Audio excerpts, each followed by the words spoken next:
Mesdames et messieurs, si vous voulez tout savoir sur les enjeux liés à la recherche, qui a donc pour but le renouvellement urbain en Côte d'Ivoire, vous faites bien de suivre ce spécial numéro Archibald sur cette info, parce que nous avons pour invité professeur Nassa. Il est le président du comité scientifique de la 10e édition du Salon de l'architecture et du bâtiment. Et ça fait beaucoup de plaisir que nous le recevons sur ce plateau. Le plaisir est partagé. Alors, dans tous les salons, on entend beaucoup parler de comité scientifique. Vous, au cœur de cette 10e édition de Archibat, c'est quoi votre rôle? Notre rôle ici, il est noble parce que c'est nous qui avons défini les thèmes du salon D'accord. et même les sous-thèmes de ce salon pour que tous les panels qui se tiennent actuellement puissent se tenir. Mmh. Et donc, ça nous donne ici une large gamme de la réflexion qui est menée autour du salon. Et le thème n'est pas fortuit. Quand vous regardez bien, on dit architecture Et et renouvellement renouvellement urbain. urbain. Voilà. Justement, comment les réflexions se font pour axer nos pensées, nos réflexions sur une telle thématique? Il fallait coller à l'actualité au niveau de notre pays. Parce que vous êtes sans ignorer que depuis quelques temps, ici, au niveau de notre pays, on entend ici que, en utilisant le jargon public, qui dit qu'on a cassé ma maison, là où j'habitais, on a fait ceci, il y a eu des démolitions par Mmh. là.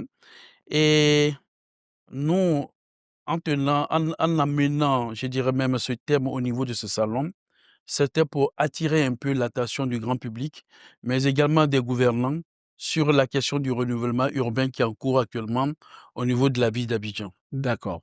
De façon très concrète, qu'est-ce qu'on doit entendre par renouvellement urbain? Le renouvellement urbain se définit déjà comme étant, je dirais même le processus, c'est un processus qui est adossé à un programme de gouvernance, mais un programme politique qui permet à la ville de pouvoir, de se rebâtir sur son existant, Mmh. sur le tissu existant. D'accord. Voilà. Et finalement, vous êtes, en tant que président du comité scientifique d'Archibat 2025, comment est-ce que vous conciliez la rigueur théorique de la recherche avec les exigences pratiques du renouvellement urbain, notamment face aux défis, environnementaux et socio-économiques? Bon, la recherche, vous savez que dans la recherche, nous allons au contact de la population Mmh. et nous allons au contact de l'espace en tant que tel, parce que je suis géographe de formation. D'accord. Et donc, nous ne faisons que, amener le ressenti, non seulement des populations, mais également de l'espace, et tout cela est traduit à travers des concepts. Ce D'accord. sont ces concepts-là qui nous permettent aujourd'hui de pouvoir, tenir ce salon que nous avons aujourd'hui autour du concept de renouvellement urbain. Alors vous parlez de ressenti des populations. Est-ce qu'on peut avoir quelques exemples Bon, par pour exemple, aboutir justement au choix de cette thématique? voilà. Vous voyez que les populations pourraient tout de suite, quand on voit, qu'il y a une action, je dirais énergétique du gouvernement qui est faite sur un espace bien défini, tout Mmh. de suite, on dit: «Non, qu'on m'a pas averti et qu'on vient casser ma maison». Mmh. Mais on n'a pas cassé la maison parce qu'il faut casser la maison. On n'a pas démoli la maison parce qu'il faut démolir la maison. Nous ne sommes pas dans une politique de destruction, déconstruction. Mmh. Nous sommes dans une politique d'appropriation ou bien de réappropriation de l'espace en question, parce que sur cet espace-là, il y avait un projet qui avait été déjà défini Mmh. et que les gens occupant cet espace n'ont pas fait attention en venant occuper cet espace-là. Or, aujourd'hui, il y a maintenant les ressources pour pouvoir amener ce projet à son terme. D'accord. Vous allez voir l'exemple aujourd'hui de Bouribana. Vous voyez qu'il y a le quatrième pont qui passe par là. Et le quatrième pont, il est tellement gigantesque, il a une armature qui permet de pouvoir produire, ou bien de traduire, je dirais même dans son fonctionnement, même, ou bien dans son vécu, l'esthétique de l'espace. Et on voit qu'en dessous, nous avons des bidonvilles. Vous voyez?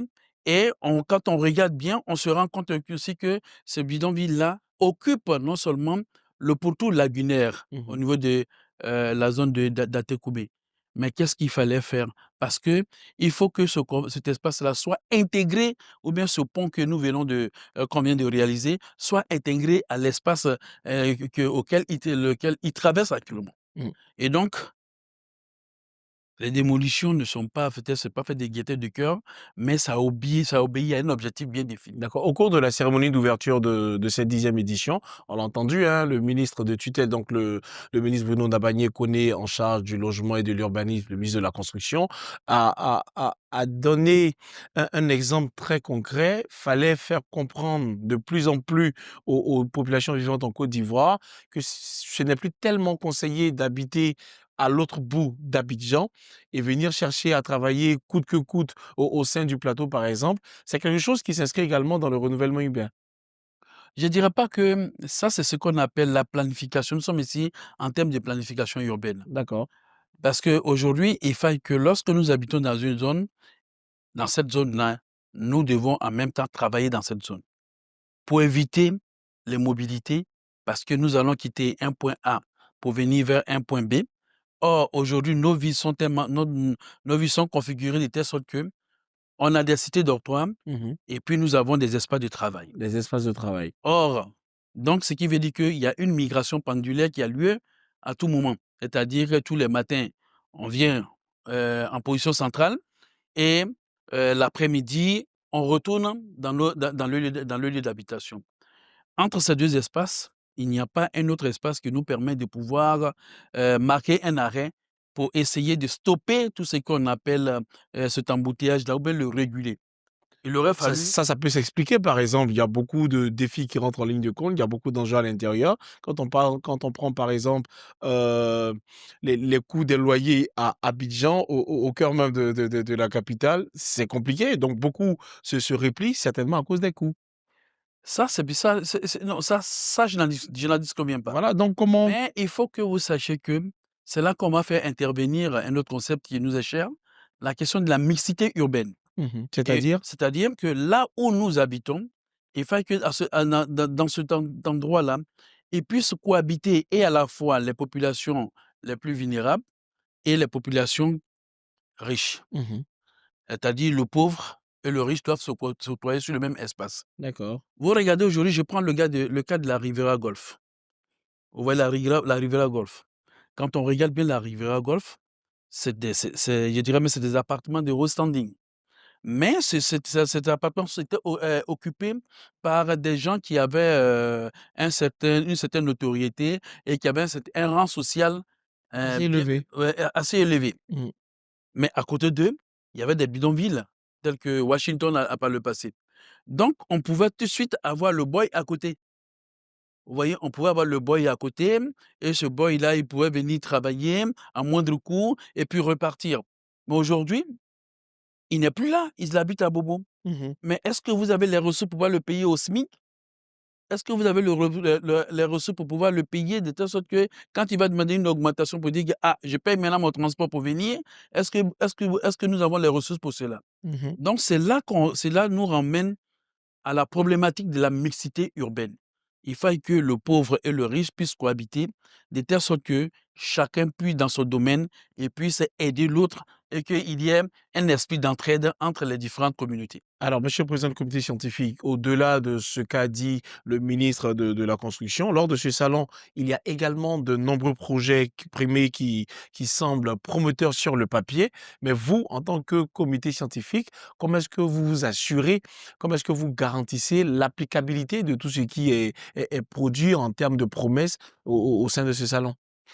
Bon, vous savez qu'avant que le ministre ne vienne, il y a eu des recherches qui ont déjà été faites. D'accord. Et nous inscrivons dans ce domaine-là.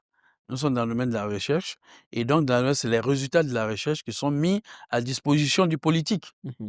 Mais c'est aux politiques de pouvoir mener à bien toutes ces promesses que le ministre a bien voulu faire. Parce que l'applicabilité de ces, je dirais même de ces recherches-là, sont le fait du politique.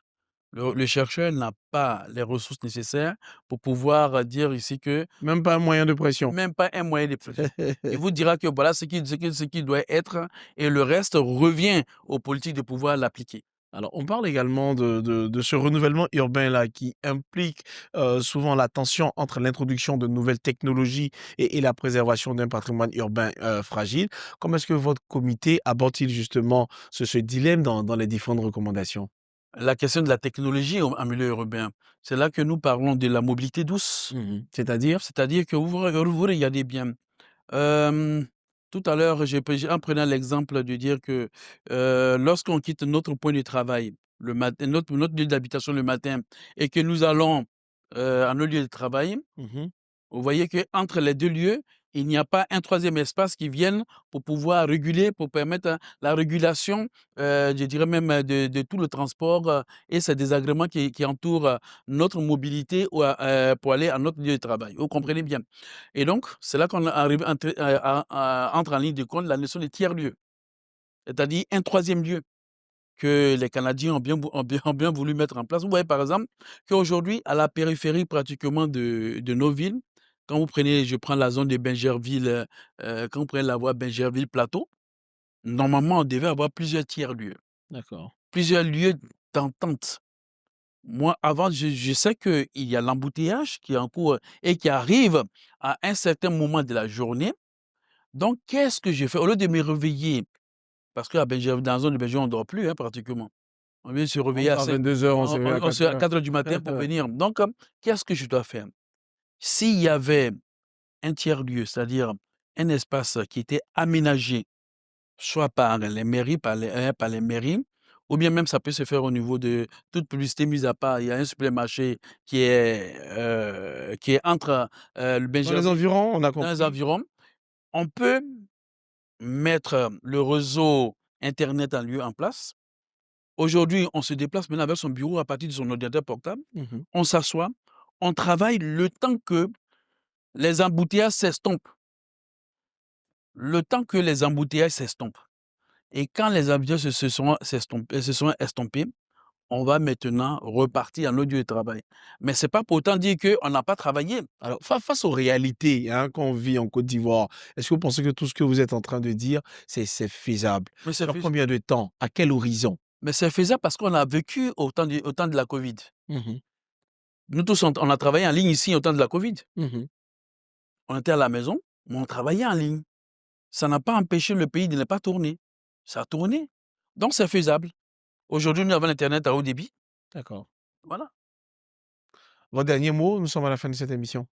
Je vais vous d'abord, dire merci à cette info de nous Mmh. avoir invités pour, je dirais même pour que nous puissions échanger, et c'est ce que nous avons dit au cours, de ce salon. Ce salon est là pour que nous puissions échanger, apporter des idées nouvelles pour, nous permettre de pouvoir vivre en sécurité et vivre dans de bonnes conditions dans nos villes, et tout cela vient à point nommé parce que le renouvellement urbain en dépend. Vous voyez, aujourd'hui, nous avons des anciens tissus urbains. Quand vous regardez la zone de Makori, la zone de, je dirais même de Trècheville, vous voyez Habitat Crown à Trècheville, par exemple. Vous voyez, ça, c'est un habitat qui date de 1954. Mais aujourd'hui, si aujourd'hui on peut le démolir pour pouvoir amener les jeunes, hein, parce que les jeunes ont quitté ce quartier, comment les ramener? Les jeunes aujourd'hui qui ont plus de moyens, ils vont à la périphérie. Mais en allant à la périphérie, ça crée d'autres désagréments. Mmh. Alors que si on bâtissait la ville sur elle-même, ces anciens tissus, on essayait de les moderniser à travers un renouvellement urbain, en faisant soit la verticalité, parce que c'est ça aussi, on ne peut plus bâtir de façon Il nous reste 20 horizontale, secondes. Il nous reste donc 20 il faut secondes. aller. Donc c'est dans ce sens-là. Merci beaucoup. Architecture et renouvellement urbain, c'est donc la thématique choisie pour la 10e édition du Salon de l'architecture et du bâtiment qui se tient au Parc des Expositions du 11 au 15 avril. Nous en parlions tout à l'heure dans ce numéro de spécial Archibat avec professeur Nassa Dabier Désiré Axel, président du comité scientifique de la 10e édition d'Archibat. Merci d'avoir été sur ce plateau. Mer Merci d'avoir répondu à nos questions. Ça vous le merci. Mesdames et messieurs, cette émission est terminée. Merci de nous avoir suivis.